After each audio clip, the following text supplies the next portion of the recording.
Bonjour à toutes, j'espère que vous allez bien. Aujourd'hui, j'avais envie, et en vrai, pas qu'aujourd'hui, on va le faire sur plusieurs semaines, mais de sortir du domaine amoureux pour parler d'aspects plus général. Parce que là, il y a besoin. Et en ce moment, avec tout ce qui arrive dans le monde, la colère, même souvent la haine des autres, la peur de l'avenir, est palpable. Alors j'avais envie de faire une série sur comment aller mieux, comment retrouver de la joie, de l'énergie et de la sérénité. Et ce sont des aspects qu'on coach très souvent, que je coach très souvent. Vous savez, on vient pour l'amour, mais en vrai, on a plein de sujets différents à coacher, hein. Il n'y a pas que l'amour qu'on a envie d'améliorer de manière générale. Et j'ai fait au fil des années des épisodes sur vivre votre vie idéale. Et si c'est un thème qui vous intéresse, Laura vous a fait une liste de tous les épisodes qui traitent de ce sujet. On vous met le lien dans les notes du podcast pour télécharger gratuitement cette liste.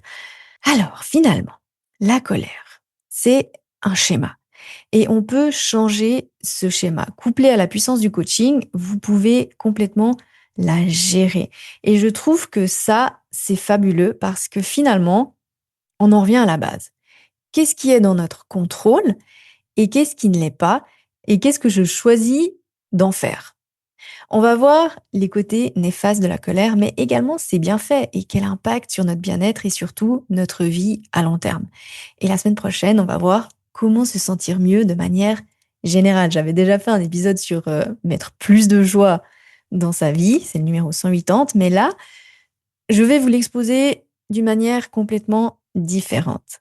Et je voulais, avant qu'on commence, vous remercier de m'écouter chaque semaine, d'être là. Cette année, on fêtera les 8 ans du podcast. Déjà, merci pour tous vos gentils mots. Vous êtes des amours. Alors, c'est parti pour la colère. On va commencer tout simplement avec la définition de la colère. État actif, violent et passager, résultant du sentiment d'une agression, d'un désagrément, traduisant un vif mécontentement et accompagné de réactions brutales. On a tous vu un enfant en colère. C'est quelque chose. Et en tant qu'adulte, parfois, on arrive à la contenir. Et parfois pas. Souvent, quand on n'y arrive pas, ça tourne en rage. Vous savez, c'est plus fort que nous, ça. C'est viscéral. Mais le résultat est le même. On ne se sent pas bien. On crée un stress en plus et ça péjore les relations, voire parfois ça les brise. Et cette colère, surtout, elle écrase la joie et parfois nous empêche d'être même bien avec nous-mêmes parce que oui, on peut être aussi en colère contre soi-même. Et parfois, cette colère, elle est là depuis toujours. Pour ma part, je n'ai jamais été l'ado en colère parce que mes parents étaient vraiment super, hein, je faisais tout ce que je voulais et on était bien éduqués. Mais j'étais en colère contre les autres, contre certains profs, contre mes camarades, contre mon premier amour qui m'a quitté pour une autre, contre un besoin de reconnaissance non assouvi, hein, sentiment d'être seule, d'être incomprise, mais je l'exprimais pas et j'explosais jamais. En fait, j'avais tellement peur du jugement des autres que je me mettais en colère toute seule. On peut dire que je rangeais mon frein limite faux cul, vous savez, à sourire devant et après à pester contre la personne et après à pester toute seule contre la personne ou devant qui voulait bien m'écouter. Ce qui nourrissait encore plus de colère parce que je me disais, attends, en plus, je suis sympa, je dis rien et toi, tu fais toujours pas comme moi je veux. Et c'est la source de la colère. L'injustice, c'est pas juste. Mais ça va bien au-delà de la simple injustice. L'injustice est perçue comme une menace à long terme. Je vais rester seule. Et je vous disais aujourd'hui, la colère est partout, dans chaque discussion, sur les réseaux, au téléjournal, elle est palpable dans la rue, parce qu'on y est exposé. On est exposé à l'injustice en permanence et on continue, aux gens en colère, on continue. Avant, au moins, on était dans l'ignorance. Et ce qu'on ne sait pas ne nous fait pas de mal. Ça, c'est une certitude. Mais là, on sait et on peut difficilement ignorer. Même si vous n'êtes plus sur les réseaux et que vous ne regardez pas les news, il y a toujours un ami ou un membre de la famille qui va vous parler, dire t'as vu ce qui s'est passé à Winterthur, il y a un homme qui s'est fait poignarder sans raison. Et puis t'as vu, ils vont enlever le budget classe peinture pour les écoles. Ce qui enclenche forcément une colère et la peur. La peur de perdre notre style de vie, peur de devoir en faire plus pour le conserver, peur de manquer d'argent, peur de manquer de ressources, peur de se faire voler notre travail, peur de perdre notre confort, notre liberté, nos privilèges. Donc la colère, elle est vraiment partout. Et elle teinte toutes les discussions. Ce qui fait un effet boule de neige parce que ça ne fait qu'augmenter les autres colères. Cet homme qui ne récrit pas, votre mari qui est rentré tard, encore, votre copine qui vous a laissé tomber, votre collègue qui n'en fout pas une et qui, elle, a une promotion. C'est comme si on était tout le temps en colère. Tout est sujet à colère, même des mini-colères. Les bouchons, cette nana qui passe devant toi à la caisse, il n'y a plus en rayon ces super biscuits que t'adores. Et on manque d'exploser à chaque minute. Elle nous pousse à agir différemment que lorsque tout va bien, forcément. On va se retenir, s'effacer ou exploser, dire un mot de travers, quitter la pièce en furie, devenir agressive, être tout le temps dans le contrôle, dans la force. Hein, tu engueules ton enfant parce que ton chef a critiqué ton travail, tu hurles sur un membre de ta famille parce que tu étais dans les bouchons, tu étais en retard et il y a quelque chose qui s'est passé d'autre. Et on perd en concentration, on perd en potentiel bonheur, surtout, ça bouffe une énergie folle d'être en colère. On est constamment sur le qui-vive, prête à arracher la tête au prochain qui prend la commande de son café avant nous alors qu'on attend depuis 10 minutes. C'est fatigant parce que tout tourne autour de cette colère. Hein, les pensées tournent en boucle. Pourquoi le gouvernement ne fait rien? J'étais avant, ça ne fonctionne pas, mon colis n'est pas encore arrivé. On en parle en boucle avec ceux qui sont aussi en colère sur les mêmes sujets que nous. Bah oui, parce que ceux qui sont pas en colère, bah ils ont fini par vous éviter. Donc on se réveille fatigué, démotivé, avec un espèce de sens de à quoi bon? Et cette colère, elle devient notre schéma émotionnel qui tourne en boucle. Et la colère, forcément, c'est une émotion. Et comme toute émotion, elle est utile, elle a des grands bénéfices. Elle nous pousse à bouger, à nous protéger, à nous sortir de situations qui ne nous correspondent pas ou plus, à revoir des parties de vie qui sont obsolètes. La plupart du temps, la colère, elle est dirigée contre les autres, hein, ce qu'ils font, ce qu'ils ne font pas, ce qui se passe ou ce qui ne se passe pas. Mais parfois, elle est futile et elle nous empêche juste d'aller bien, de fonctionner à notre plein potentiel, de vivre notre vie idéale. Et la psychologue Sarah Edelman, que j'adore, décrit deux types de colère, la colère appropriée et la colère inappropriée. Par exemple, on peut dire qu'il est normal de se mettre en colère si on nous vole quelque chose, si on découvre qu'une collègue gagne plus que nous alors qu'on fait le même job, ou si on réalise qu'il nous trompe.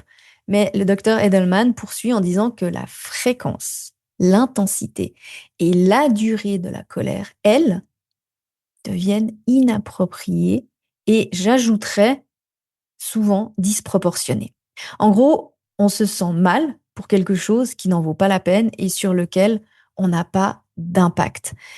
Mais on a besoin de la colère pour se protéger. C'est ce qui fait qu'on va se battre pour ce en quoi on croit ou pour se défendre.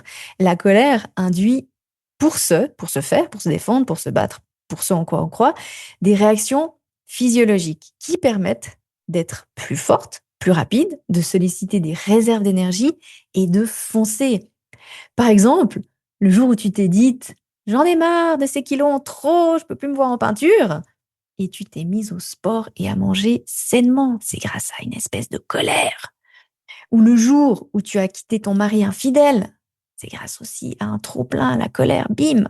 Une de mes clientes, elle a eu ce moment. Son mari était infidèle et au début, elle lui trouvait des excuses, elle croyait en ses mensonges et un jour, elle a dit «Ça suffit». Elle a embarqué sa fille, a recommencé des activités qui lui font plaisir et aujourd'hui, elle est plus heureuse que jamais. Moi, pareil, quand je suis partie à Los Angeles, ma colère contre les autres, contre ma vie, m'a aidée à me bouger et avoir le courage de tout quitter. J'ai aussi une histoire sympa qui m'est arrivée à Los Angeles. J'avais directement acheté une voiture et j'étais la seule à avoir une voiture. Alors, j'emmenais les autres étudiants à l'école d'anglais. Sauf que ma coloc a pris la confiance et limite, je suis devenue sa chauffeuse. En fait, pas limite, mais je suis complètement devenue sa chauffeuse. Un jour, elle avait réservé des places pour aller voir un TV show dans les studios Warner Bros. Et elle me dit, faudra partir tôt pour être à l'heure. Mais elle m'avait pas demandé mon avis et à vrai dire, vous savez quoi? Elle m'avait même pas pris de billets. Elle pensait que j'allais les amener, attendre ou faire je ne sais quoi et les ramener. Et là, c'était la fameuse goutte d'eau, hein. La colère est montée et j'ai dit: «Stop!» et je lui ai simplement dit: «Non, je vous amènerai pas, c'est terminé». Et là, c'était elle qui était en colère.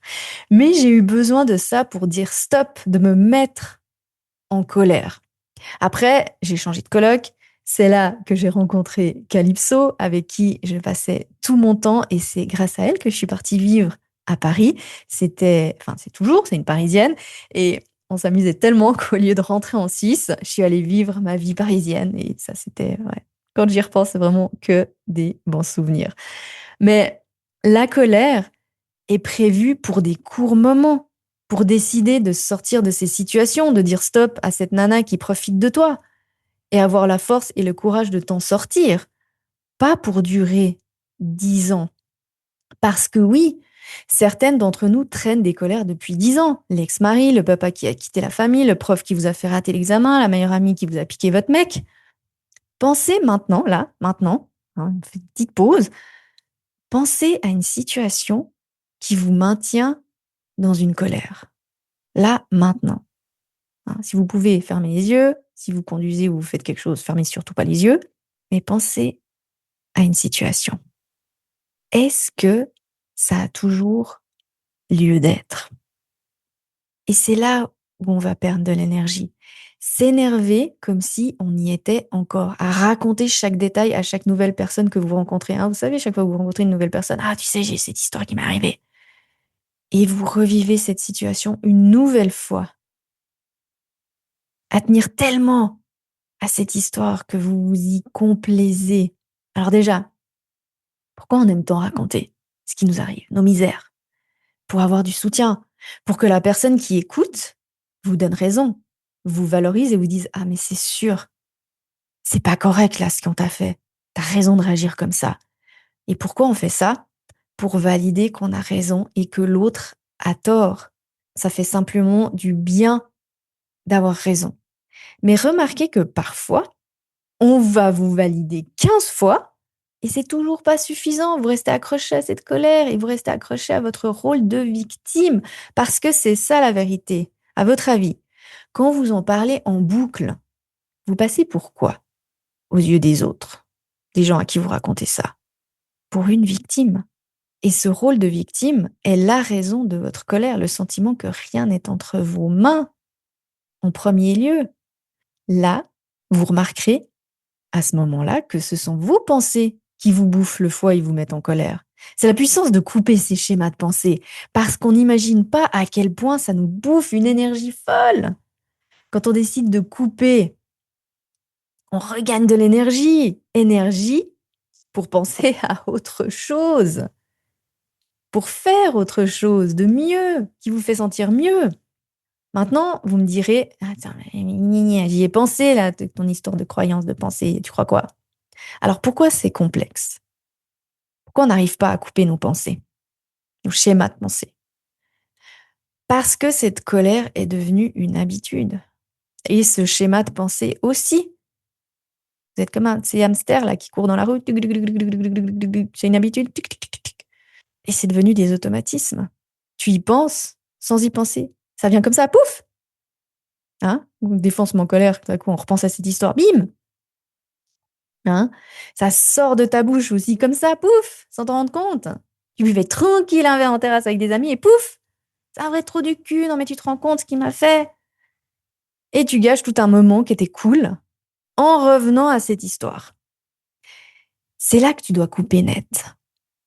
Tout comme couper net tes pensées. Donc couper net ton discours, tu t'arrêtes en cours de route, tu t'en fiches, bim, et t'arrêtes. Tu coupes net tes pensées. Et pour ça, pour couper net ses pensées, j'ai un super truc. C'est de choisir une pensée béquille.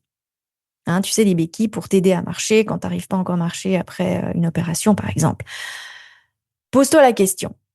À quoi je penserais si je n'étais pas en colère à cet instant? Ou si j'étais pas en colère tout court? Réfléchis 10 secondes.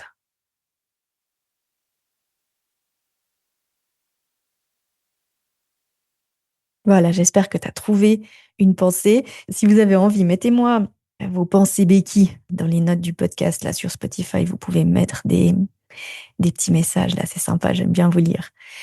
Peut-être que tu vas penser à tes futures vacances, à cette soirée d'anniversaire, à la fin de l'école pour tes enfants, à une nouvelle formation que tu vas commencer l'année prochaine. Pense à quelque chose dont tu te réjouis. C'est peut-être un petit week-end ou un restaurant que tu vas faire ce week-end. Et pareil pour la conversation.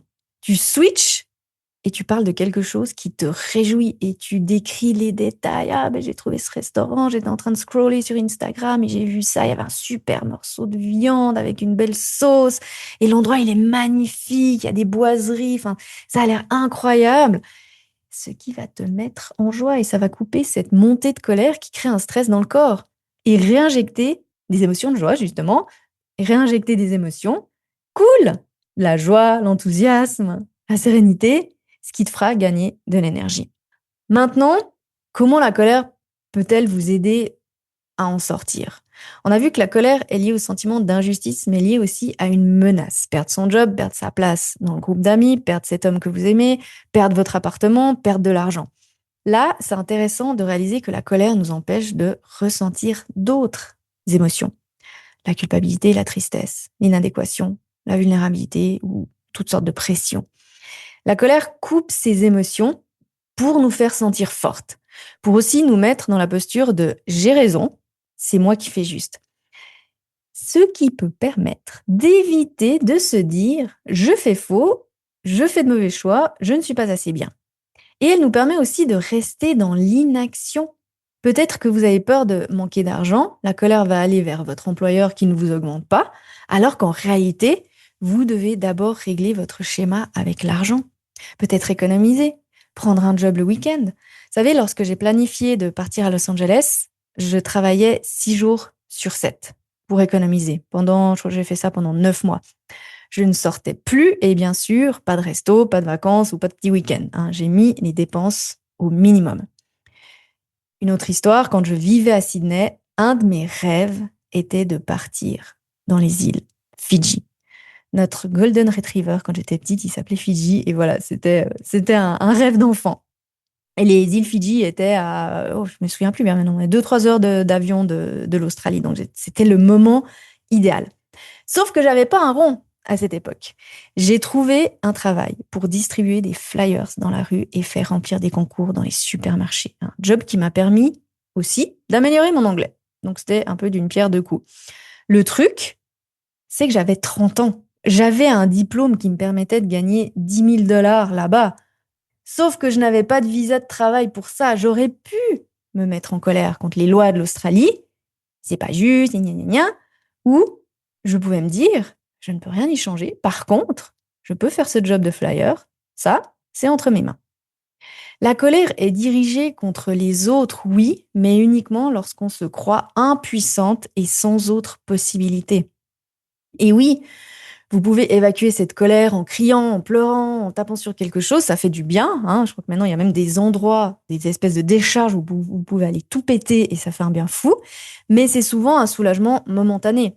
Le naturel, il revient au galop, spécialement si c'est un schéma, si votre schéma, c'est la colère. La colère est un schéma pour lequel vous optez. Il est donc nécessaire de faire de nouveaux choix. Et les clés qui aident à atténuer la colère et à la gérer, c'est premièrement, grosse chose à accepter, que le monde est injuste. C'est vrai ça. Il y a des injustices à chaque seconde qui passe. Et ça depuis toujours, c'est pas spécialement maintenant, c'est juste qu'aujourd'hui on y est exposé tout le temps, H24. Mais il n'y a pas plus d'injustice maintenant qu'au XIIe siècle. Par exemple, c'est pas juste que votre collègue qui est bête à manger du foin et qui en fait moins que vous ne soit toujours pas viré. C'est injuste que lui, il a retrouvé l'amour et pas vous. C'est pas juste que votre sœur soit plus aimée que vous alors que vous faites tout pour vos parents. C'est pas juste qu'il vous soit arrivé ça quand vous étiez petite. Que vous soyez vous en situation de handicap et pas l'autre qui est une connasse. Et que les cieux soient en couple et pas vous. Non, c'est pas juste. Et on a le droit de valider ça, que ce n'est pas juste, que le monde est injuste. Mais on a aussi le droit de l'accepter, de décider que oui, c'est injuste, mais je ne vais plus laisser mon bonheur dépendre de ces injustices. Mais on a aussi le droit de l'accepter, de décider que oui, c'est injuste, mais je ne vais plus laisser mon bonheur dépendre de ces injustices. Et vous en libérer au lieu de laisser les injustices avoir un impact négatif sur votre bien-être. Et de vous demander, qu'est-ce qui est entre mes mains? Qu'est-ce qui ne l'est pas? Par exemple, est-ce que le fait que votre papa aime plus votre sœur est entre vos mains? À partir du moment où vous avez déjà tout essayé pour qu'il vous aime et vous avez fait plus que plus que plus. Non, c'est peut-être le moment de lâcher l'affaire. Est-ce que virer votre collègue est entre vos mains? Non. Et décider de couper les pensées sur elle ou de changer de job pour aller vers une boîte qui valorise le travail bien fait. Qu'il a trouvé l'amour avant vous? Peut-être que vous n'avez pas tout fait pour trouver l'amour et que vous êtes au final en colère contre vous-même. C'est finalement de voir les situations sous un angle différent et de décider que si ce n'est pas entre vos mains, vous lâchez l'affaire. Et si ça l'est, ou si vous pouvez contribuer de quelque manière que ce soit à faire changer les choses, j'entends par exemple l'extinction d'une espèce animale, c'est pas 100% entre nos mains, mais on peut œuvrer pour aider. Par exemple, avec Raphaël, on a sponsorisé une tortue de mer. J'adore les tortues de mer. Donc, on a fait un don à l'association qui les élève et qui les relâche. Vous avez peut-être vu, il y a des photos sur Instagram. Cette magnifique petite tortue. Puis, entre parenthèses, c'était trop chou comme moment. J'ai pleuré tout du long. Bon. J'avais déjà sponsorisé une autre tortue à Hawaï et là, on va le faire chaque année et aussi trouver d'autres personnes qui veulent contribuer et sponsoriser ces petites tortues. Parce qu'il y a un événement qui arrive chaque année pour ça. Donc, c'est de voir comment je peux contribuer. Peut-être que quelque chose est injuste dans votre ville. Décidez de contribuer à votre échelle. On peut parfois aider, faire bouger les choses, même si c'est minime. Par contre, nourrir votre colère en mettant des commentaires haineux sur les réseaux, ça soulage sur le moment, mais ça ne fait pas bouger les choses. On les connaît, ces gens-là, ils restent toujours en colère. Votre copine qui annule ou est toujours en retard, parlez-lui, au lieu de pester en silence, ou arrêtez de la voir, tout simplement. Retrouvez votre puissance personnelle. Décidez soit de lâcher et rediriger vos pensées, soit d'y faire quelque chose. Parce qu'au final, encore une fois, ce sont nos pensées qui génèrent la colère. Ce sont nos pensées qui génèrent une émotion. Par exemple, un truc qui peut nous mettre en colère avec Raphaël, c'est de voir quelqu'un jeter son mégot sur la plage. Mais certaines personnes sont contre-fiches. Par exemple, déjà, celui ou celle qui jette son mégot, il s'en fout, il voit pas l'importance de pas jeter son mégot sur la plage. Et pour nous, c'est important. Nous, on a la pensée, c'est dégueulasse, et ça ne se fait pas, agrémenter des gens sont irrespectueux. Mais si nous n'avions pas ces pensées-là, on se mettrait pas en colère. Alors maintenant, on a appris à gérer notre colère. Soit on va dire quelque chose à la personne, soit on lâche l'affaire. Ça nous met plus en colère comme avant. Donc, soit on fait quelque chose, on dit à la personne que ça ne se fait pas, tout du moins dans notre monde, ou on laisse tomber et on focalise sur autre chose et on accepte que la personne n'a pas les mêmes pensées que nous, les mêmes comportements que nous. Et nous faisons sans doute des choses qui mettent quelqu'un en colère. Et ça, c'est OK. Voilà pour cet épisode. On se retrouve la semaine prochaine pour un épisode sur le thème « Comment aller mieux ». Magnifique semaine à vous.